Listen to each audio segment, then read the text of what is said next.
ఓం నమ శివాయ. భారతమాతా శివశక్తి అవతార్ సత్యగీత మురళి తేదీ 11/2/2026 ప్రభాత పాఠము పూర్వ తేదీ 23/9/1968. తెలివైన పిల్లలు, ధనవంతుల యొక్క డబ్బు ఎందుకు పనికి వస్తుంది?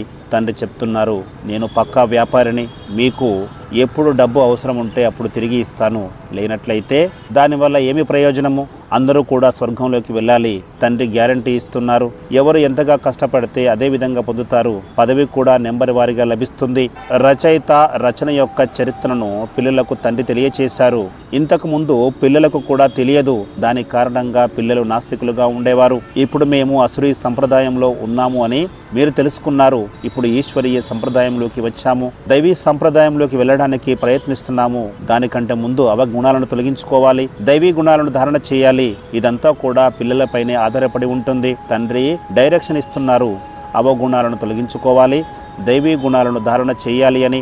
ఇప్పుడు దైవీ సంప్రదాయంలో వెళ్ళడానికి మీరు పురుషార్థం చేస్తున్నారు. మీ యొక్క పురుషార్థం అనుసారంగానే దైవీ గుణాలను ధారణ చేస్తారు. రోజు రోజు తండ్రి మిమ్మల్ని అప్రమత్తం చేస్తారు. ఒకవేళ దైవీ గుణాలను పూర్తిగా ధారణ చేయకపోతే మీరు సంపూర్ణ చంద్రునిగా కాలేరు. ఇందులో కూడా పురుషార్థం నెంబర్ వారిగా చేస్తుంటారు. స్మృతి యాత్ర అనేది ముఖ్యమైనది. బ్రాహ్మణులు కూడా యాత్రకు వెళ్తూ ఉంటారు. ఏ యాత్రకు? ఈ ఒడ్డు నుంచి ఆ ఒడ్డుకు వెళ్ళడానికి. ఇక్కడ వేశ్యాలయము ఉన్నది. మనం యోగ బలం ద్వారా శివాలయంలోకి వెళ్తున్నాము. ఇది గుర్తుకు వచ్చినట్లయితే ఎంతగానో మీకు సంతోషం కలగాలి. మీకు గుర్తు చేయించేవారు, అదేవిధంగా అప్రమత్తం చేసేవారు లభించినట్లయితేనే మీరు అప్రమత్తం అవుతారు. స్మృతి యాత్ర, దైవీ గుణాలు ధారణ చేయడం అనేది ముఖ్యమైనది. పవిత్రంగా అవ్వాలి. ఎందుకంటే ఒకప్పుడు మీరు పవిత్రంగా ఉండేవారు. తండ్రి ప్రతిరోజు మిమ్మల్ని అప్రమత్తం చేస్తున్నారు. మీరు అప్రమత్తంగా అవ్వాలి. మాయా చాలా బలమైనదని తండ్రికి తెలుసు. మహారథులను కూడా మాయ తన వైపు ఆకర్షిస్తుంది. మాయ ఏదో రకమైన విఘ్నాలను కలిగిస్తుంది. దాని కారణంగా మీ అవస్థ తగ్గిపోతుంది. మళ్ళీ మీకు అప్రమత్తత కలగగానే మీరు చురుకుగా అవుతారు. మిమ్మల్ని మాయ సోమరిగా తయారు చేస్తుంది, కానీ తండ్రి చురుకుగా తయారు చేస్తారు. ఇప్పుడు మీరు తండ్రి ద్వారా చురుకుగా అవుతున్నారు. మధురాతి మధురమైన పిల్లలు.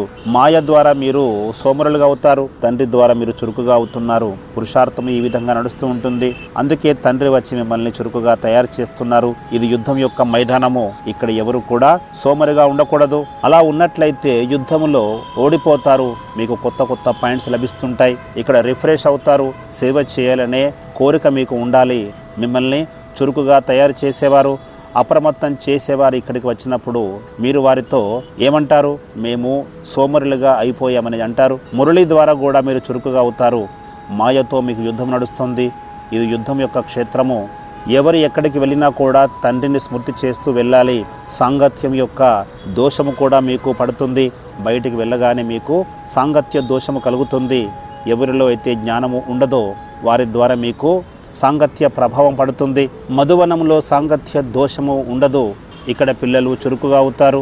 మధువనానికి వచ్చినప్పుడు పిల్లలు సురక్షితంగా ఉంటారు. ఇక్కడ ఎలాంటి సాంగత్య దోషము ఉండదు. బయటికి వెళ్ళినప్పుడు అనేక ప్రకారాలైన కుసాంగత్యం లభిస్తుంది. చెడు సాంగత్యాన్ని మిత్రత్వంగా భావించరాదు. పూర్తిగా దానిని శత్రువుగా భావించాలి. కాలక్షేపానికి సంబంధించిన మాటలను వినకూడదు. పరచింతన అనేది మాయకు సంబంధించిన విషయాలు. మనము జ్ఞానానికి సంబంధించిన విషయాలు మాత్రమే వినిపించాలి. తండ్రి ఇక్కడ స్వయంగా తండ్రి పరంపిత పరమాత్మ సన్ముఖంలో ఉన్నారు. అయినప్పటికీ ఇంటిలోని గంగకు అంతటి విలువను ఇవ్వలేరు. ఇక్కడికి రావడానికి ముందు చాలా ప్రేమగా వస్తారు, కానీ మధువనానికి చేరుకోగానే అంతటి ప్రేమతో ఉండలేరు. ఇక్కడ కూడా నెంబర్ వారిగా ఉన్నారు. ఇది అనంతమైన చరిత్ర. తండ్రి తప్ప మరెవరు కూడా దాని గురించి చెప్పలేరు. ఇక్కడ ఓటమి, గెలుపు, సుఖము, దుఃఖము యొక్క చరిత్ర ఇది. ప్రాపంచిక కథలు ఎన్నో తయారు చేశారు. మీది అనంతమైన విషయాలు. తండ్రి మీకు అన్ని గుర్తు చేసి మిమ్మల్ని రిఫ్రెష్ గా తయారు చేస్తున్నారు. మీరు కూడా పరస్పరము మేలు కలిగించే విషయాలను మాత్రమే మాట్లాడుకోవాలి. మిగతా విషయాలు ఏవి కూడా వినకూడదు. కానీ చెడు వినకుండా పిల్లలు ఉండలేరు. మేము చెడు వింటున్నాము అని తెలిసినప్పటికీ కూడా వింటూనే ఉంటారు. ఇదంతా కూడా డ్రామాలో ఉంది. ఇక్కడ మీరు శాంతి స్థాపన చేయడానికి వచ్చారు. తండ్రి తెలియచేస్తున్నారు, మీరు సుఖము శాంతి రెండింటినీ కూడా స్థాపన చేస్తున్నారు. మీకు చాలా మంది ప్రజల అవసరం ఉంది. బ్రాహ్మణులు ఎక్కడ ఉన్నా కూడా వారు ఎంతో కొద్ది మందిని తమ సమానంగా తయారు చేస్తారు. బయట ఉండే బ్రాహ్మణ పిల్లలకు అవకాశం లభిస్తూ ఉంటుంది. యాత్ర చేసే వారికి చాలా మంది కొత్త వ్యక్తులు పరిచయం అవుతారు. ఈ యొక్క చిత్రపటాన్ని చూపించి వారికి జ్ఞానాన్ని తెలియచేయాలి. ఈ యజ్ఞంలో ఎన్నో విఘ్నాలు కలుగుతాయి. ఇది జ్ఞాన యజ్ఞము. దీనినే శివజ్ఞాన యజ్ఞంగా అంటాము. ఈ జ్ఞానాన్ని తండ్రి మనకి ఇస్తారు. ఈ జ్ఞానాన్ని దీనినే చదువని, దీనినే జ్ఞానమని చెబుతాము. జీవన ముక్తి కొరకు ఈ జ్ఞానం ఉపయోగపడుతుంది. ఇందులో ఎలాంటి సందిగ్ధం లేదు. మనుషులు ఈ బ్రహ్మను చూసి సందిగ్ధంలో పడతారు.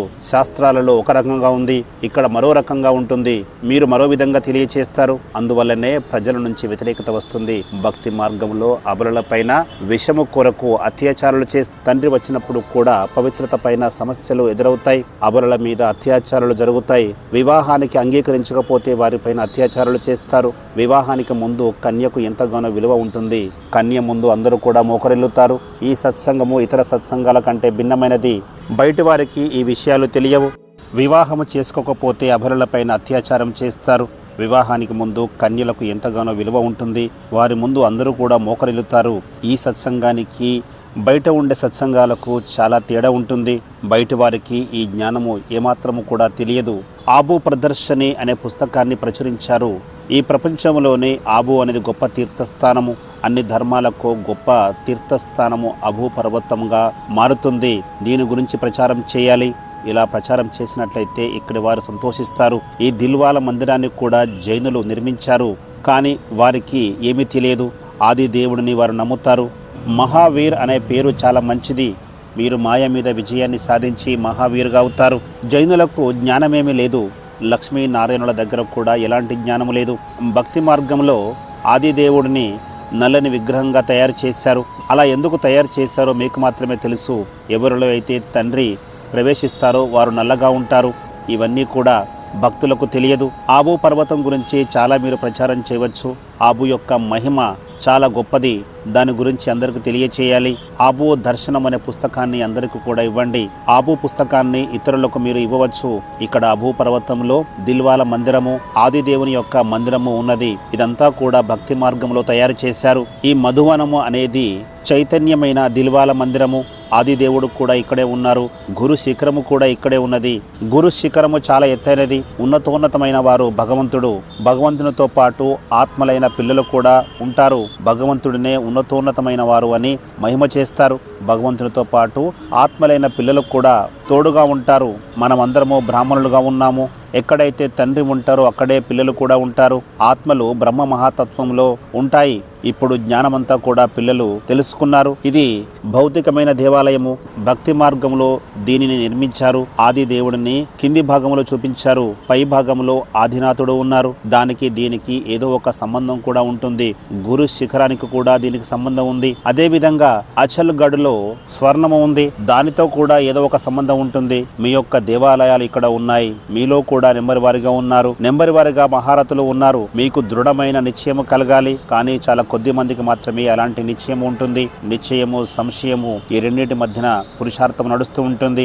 మాయ సంశయంలోకి తీసుకువస్తుంది. ఒక్కోసారి తండ్రి పైన సంశయం కలుగుతుంది. తండ్రి పైన ఎవరికైనా సంశయము కలగవచ్చునా? కానీ మాయ మిమ్మల్ని ఎలా తయారు చేస్తుంది? శివబాబా చదివిస్తున్నారనే విషయాన్ని పిల్లలు మర్చిపోతారు. అంటే నిశ్చయం తగ్గిపోతుంది. ఇప్పుడే నిశ్చయాన్ని చేసుకుంటారు. మరి కొద్దిసేపట్లోనే సంశయంలోకి వస్తారు. దీనిని ఎప్పుడు కూడా మర్చిపోరాదు. కానీ మాయ మిమ్మల్ని ఒకే అడుగులో మరిపింపచేస్తుంది. మిమ్మల్ని రాతిబుద్ధిగా తయారు చేస్తుంది. తండ్రికి తెలియచేస్తున్నారు, నేను ఈ సాకార ప్రపంచంలో బ్రహ్మ యొక్క అంతిమ జన్మలో అంతిమ సమయంలో ప్రవేశిస్తాను అని పరంపిత పరమాత్మ తెలియచేస్తున్నారు. ఒకసారి విశ్వాసము కలిగిన తర్వాత ఎందుకు మర్చిపోతున్నారు?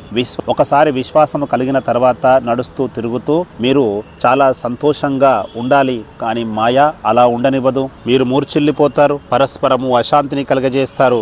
తండ్రి తెలియచేస్తున్నారు, నేను సాకార శరీరంలోనే వస్తాను. కానీ కొద్ది మంది మాత్రమే పూర్తిగా విశ్వసించి బుద్ధి ద్వారా గుర్తు చేస్తారు. ఆది దేవునిలో తండ్రి ప్రవేశిస్తారు. నేను కూడా పూర్తి స్థాయిలో గుర్తు చేసినట్లయితే కర్మాతీత అవస్థను పొందుతాను అని ఈ బ్రహ్మబాబా తెలియచేస్తున్నారు. ఎల్లప్పుడూ తండ్రిని స్మృతి చేస్తూ ఉండాలి. దాని కొరకు పురుషార్థం చేయాలి. తండ్రి కూడా ఇక్కడ మనకు తెలియచేస్తున్నారు. మెల్లిమెల్లిగా అంతిమ సమయంలో మీకు పూర్తి నిశ్చయము కలుగుతుంది. ఇప్పుడు నిశ్చయంలో కూడా సంశయము వస్తూ ఉంటుంది. ఈ ఆబు పర్వతము గురించి చాలా ప్రచారం చేయాలి. అన్నిటికంటే గొప్ప తీర్థము ఆబు స్థానము. ఇక్కడికే లిబరేటర్ గైడ్ పరంపిత పరమాత్మ వస్తారు. ఇక్కడికి వచ్చి అందరినీ విడిపిస్తారు. దేవాలయాల వద్ద ఈ జ్ఞానాన్ని మీరు తెలియచేయవచ్చు.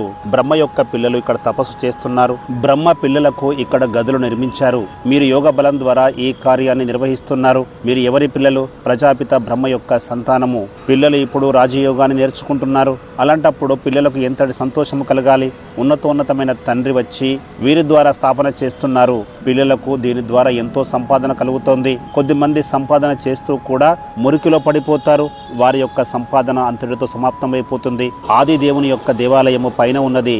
దానికి దిగువ భాగాన ఆదిదేవి జగదంబ యొక్క దేవాలయము ఉన్నది. చాలా మంది ఆదిదేవి దేవాలయానికి వెళుతారు.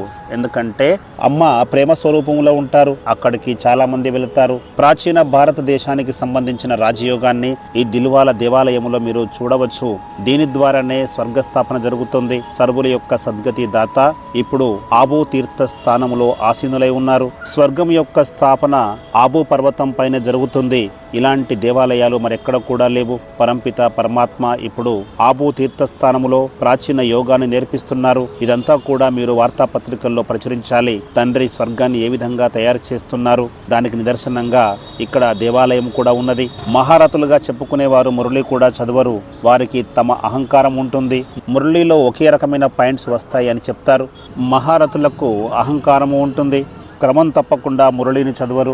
బ్రహ్మ యొక్క పిల్లలు తప్ప ఈ జ్ఞానాన్ని మరెవరు కూడా తెలుసుకోలేరు. మీరు ఈ జ్ఞానం గురించి తెలుసుకున్నారు. మ్యూజియంలో మీరు దీని గురించి చాలా మంచిగా అర్థం చేయించాలి. ఆబు ప్రదర్శన యొక్క పుస్తకము అందరికీ పంచుతూ ఉండండి. ఇప్పుడు చేయవలసిన పనులు చాలా ఉన్నాయి. అందరి నుంచి అభిప్రాయ సేకరణ కూడా చేయండి. ఇక్కడ చాలా మంచి శిక్షణ లభిస్తుంది. అందరూ కూడా ఈ శిక్షణ తీసుకోవాలని తమ అభిప్రాయాలను తెలియచేస్తూ ఉంటారు. కానీ మా దగ్గర సమయము లేదు అని అంటారు. ఇతరులకి సలహాలు చెబుతారు. కానీ వారు మాత్రం ఏమి చేయరు. గీత యొక్క భగవంతుడు శ్రీకృష్ణుడు కాదు, పరంపిత పరమాత్మనే గీతా భగవంతుడు అనే అభిప్రాయాన్ని సేకరించాలి. పరంపిత పరమాత్మనే సర్వుల యొక్క సద్గతి దాత. పరమాత్మ సర్వవ్యాపి కాదు. వారు మన తండ్రి. వారి పేరు శివుడు. శివబాబా ఇప్పుడు చెప్తున్నారు. శివబాబా గుర్తున్నారా? శివబాబా యొక్క స్వర్గము చక్రవర్తి పదవి మీకు గుర్తుందా? పతిత పావనుడు శివబాబానే. జలము పతిత పావని కాదు. వీటిపైన మీరు అభిప్రాయ సేకరణ చేయాలి. తర్వాత దానిని ఒక పుస్తకంగా తీసుకురావాలి. కానీ ఇప్పుడు ఆ విధంగా రాసేవారు లభించడం లేదు. అంతిమ సమయంలో దాని గురించి అభిప్రాయాన్ని తెలియచేసేవారు లభిస్తారు. మీ యొక్క విజయము తప్పక జరగాల్సి ఉంది. ఎంపీలు మంత్రులకు తెలియచేయడానికి మీరు ఎంతగానో శ్రమిస్తారు. కానీ వారెవరు కూడా అర్థం చేసుకోవడం లేదు. ఇంకా సమయం పడుతుంది. తండ్రి పేదల పాలటి పెన్నిది. వారు సాధారణంగానే వస్తారు. ఈ బ్రహ్మబాబా కూడా సాధారణంగానే ఉండేవారు. ఈ రోజుల్లో లక్షలు ఉన్నా కూడా వారిని ధనవంతులుగా చెప్పలేము. ఎవరి దగ్గర అయితే కోట్లు ఉంటాయో వారు మాత్రమే ధనవంతులుగా భావిస్తారు. కానీ అలాంటి వారు ఈ జ్ఞానాన్ని స్వీకరించలేరు. ఈ త్రిమూర్తి బ్యాడ్జ్ ద్వారా గీత యొక్క సారము అర్థమవుతుంది. ఈ బ్యాడ్జ్ లోనే పూర్తి జ్ఞానం అంతా ఉన్నది. మిగతా చిత్రాలన్నీ కూడా అంత గొప్పవి కావు. వాటి వల్ల ఎలాంటి ప్రయోజనము లేదు. విశ్వంలో శాంతి ఎప్పుడు ఉంటుంది అనేది మీకు మాత్రమే తెలుసు. ఇప్పుడు శాంతి స్థాపన జరుగుతోందని చెప్పండి. తండ్రి తెలియచేస్తున్నారు. మనమనాభావ స్వయాన్ని ఆత్మగా భావించి నన్ను నిరంతరం స్మృతి చేయమని తండ్రి తెలియచేస్తున్నారు. అలా చేసినట్లయితే స్వర్గానికి అధిపతులుగా తయారవుతారు. స్వర్గాన్ని కూడా గుర్తు చేయాలి. ఇది చాలా సహజమైన జ్ఞానము. కానీ రాతి బుద్ధి గలవారు దీనిని అర్థం చేసుకోలేరు. చాలా కష్టపడవలసి ఉంటుంది. ధనవంతులు జ్ఞానాన్ని తీసుకోలేరు. ఈ త్రిమూర్తి యొక్క బ్యాడ్జ్ ద్వారా జ్ఞానాన్ని తెలియచేయవచ్చు. దీనిలో మొత్తము జ్ఞానము ఇమిడి ఉన్నది. మిగతా చిత్రాల వల్ల ఎలాంటి ప్రయోజనము లేదు. పిల్లలు మీరు ఇప్పుడు తెలుసుకున్నారు విశ్వములో ఏ విధంగా శాంతి స్థాపన జరుగుతోంది. ఇప్పుడు మేము శాంతి స్థాపన చేస్తున్నామని చెప్పండి. తండ్రి తెలియచేస్తున్నారు. మనమనాభవ స్వయాన్ని ఆత్మగా భావించి నిరంతరం నన్ను గుర్తు చేయండి. అప్పుడే మీరు స్వర్గానికి అధిపతులుగా తయారవుతారు. స్వర్గాన్ని స్థాపన చేసే వారికి చిహ్నం ఇక్కడ నిర్మించబడి ఉంది. చాలా సహజమైన జ్ఞానము, కానీ రాతి బుద్ధి కలవారు అర్థం చేసుకోలేరు. చాలా కష్టం కలుగుతూ ఉంటుంది. ఎవరైనా గొప్ప వారి గురించి తెలిసినట్లయితే వారి గురించి ఎంతో ప్రచారం జరుగుతుంది. వీరు ఏదైనా చెప్పినట్లయితే అది నిజమవుతుంది అని ప్రచారం జరుగుతుంది. అందరికీ ఈ జ్ఞానము లభించినప్పుడే దాని ప్రచారం జరుగుతుంది. ఇప్పుడు సాధారణ రూపంలో తండ్రి తెలియచేస్తున్నారు, నేను పేదల పాలిటి పెన్నిధిని. నేను వచ్చి పేదలను ధనవంతులుగా తయారు చేస్తాను. ఇక్కడ పేదవాళ్ళు వచ్చి కొంచెము సేవ చేసినా కూడా వైకుంఠంలోకి వెళ్ళిపోతారు. అలాంటప్పుడు ధనవంతుల యొక్క పైసా ఎందుకు ఉపయోగపడుతుంది? నేను చాలా పక్కా వ్యాపారిని. ఎప్పుడైతే మీకు ధనము అవసరం ఉంటుందో అప్పుడే మీకు తిరిగి ఇస్తాను. అలా ఇవ్వకపోతే దానివల్ల ఏమి ప్రయోజనము? ఎప్పుడైతే ధనం యొక్క అవసరం ఉంటుందో అప్పుడే తిరిగి ఇస్తాను. అవసరము లేనప్పుడు ఇవ్వను. ఇప్పుడు అందరూ కూడా స్వర్గంలోకి వెళ్ళాలి. దీనికి తండ్రి గ్యారంటీ ఇస్తున్నారు. ఎవరు ఎంతగా చేస్తే అంతగా పొందుతారు. ఎవరైతే మనసు, వాచ, కర్మల ద్వారా సుఖాన్ని ఇస్తారో వారికి కూడా కర్మల ద్వారా సుఖము లభిస్తూ ఉంటుంది. వారికి చాలా మంది నుంచి ఆశీర్వాదాలు లభిస్తాయి. ఒకవేళ మీరు కర్మ ద్వారా చేయనట్లయితే ఏమి చేసినట్లు? ఈ పదవి కూడా నెంబర్ వారీగా లభిస్తుంది. ఈ బ్రహ్మబాబాకు లౌకిక ప్రపంచం గురించి చాలా అనుభవం ఉన్నది. కింగ్, క్వీన్ యొక్క వివాహం జరుగుతున్నప్పుడు ఇక్కడి రాజులు, రాకుమారులు, రాకుమారీలు వివాహానికి వెళ్ళి అందంగా అలంకరించుకుంటారు. అలా అలంకరించుకోవడము చాలా గౌరవంగా భావిస్తారు. ఎప్పుడైతే రాణి ఊరేగింపు జరిగినప్పుడు అక్కడ వెనుకాల ఈ రాజులు, రాకుమారులు అందరూ కూడా ఖడ్గాన్ని పట్టుకొని వెనుకాల నడుస్తారు. ఇలా నడవడము అనాగరికమే కదా. భారతదేశంలో పావనమైన మహారాజులు, మహారాణులు ఉండేవారు. ఇప్పుడు చూడండి ఏ విధంగా పతితంగా మారిపోయారు. ఇలాంటి వాటిని బ్రహ్మబాబా చాలా చూశారు. మీరు ఎక్కడికి వెళ్ళినా కూడా వారి గురించి వెంటనే గ్రహించగలుగుతారు. మేము దేవీ దేవతలుగా అవుతున్నాం అనే సంతోషము మీకు ఉండాలి. ఇక్కడ మేము దేవతలుగా అవుతున్నాము. ఈ సంతోషము ఎల్లకాలము ఉండాలి. ఇప్పుడు మృత్యువు సమీపంలోకి వచ్చింది. అందరూ కూడా చాలా శ్రమించాలి.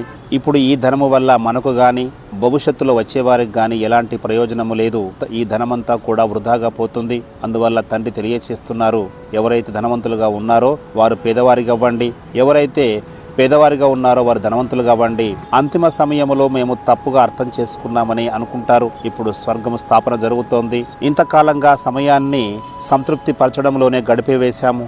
అందువల్ల తప్పకుండా కచేరీ నిర్వహించాలి. మీ యొక్క రిజిస్టర్ని ప్రతిరోజు కూడా చెకింగ్ చేసుకోవాలి.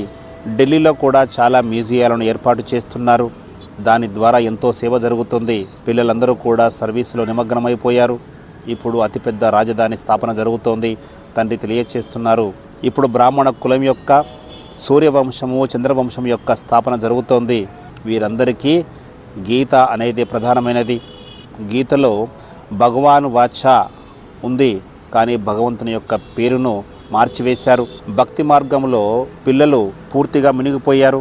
ముందు ముందు వారు కూడా అర్థం చేసుకుంటారు. మంచిది. ఓం. ఆత్మీయ పిల్లలకు ప్రియ స్మృతులు మరియు నమస్తే. వరదానము విఘ్న వినాశక భవ. నిరంతర యోగి అనే వరదానాన్ని తండ్రి ద్వారానే పొందారు. అదేవిధంగా నిరంతర సేవాధారి అనే వరదానాన్ని కూడా తండ్రి ద్వారానే పొందారు. నిద్రపోతూ కూడా సేవ చేస్తూ ఉండాలి. నిద్రలో కూడా మీ ముఖము ద్వారా శాంతి, ఆనందము అనుభవము కావాలి. ప్రతి సంకల్పములో, ప్రతి కర్మలో సదా సేవ చేస్తూ ఉండాలి. ఇలా చేయడమే నిరంతర సేవ. తండ్రి మరియు సేవ ఈ రెండు మాత్రమే గుర్తుండాలి. తండ్రి ఎంతో ప్రియంగా ఉంటారు. తండ్రి లేకుండా జీవితమే లేదు. అదేవిధంగా సేవ లేకుండా జీవితమే లేదు. నిరంతర సేవాధారిగా సదా విఘ్న వినాశకులుగా అవ్వండి. ఎవరైతే నిరంతర యోగిగా, నిరంతర సేవాధారిగా ఉంటారో వారే సదా విఘ్న వినాశకులుగా అవుతారు. తండ్రి యొక్క స్మృతి, సేవ ఈ రెండు తాళాలు వేసినట్లయితే మాయ లోనికి ప్రవేశించదు. ఓం నమః శివాయ.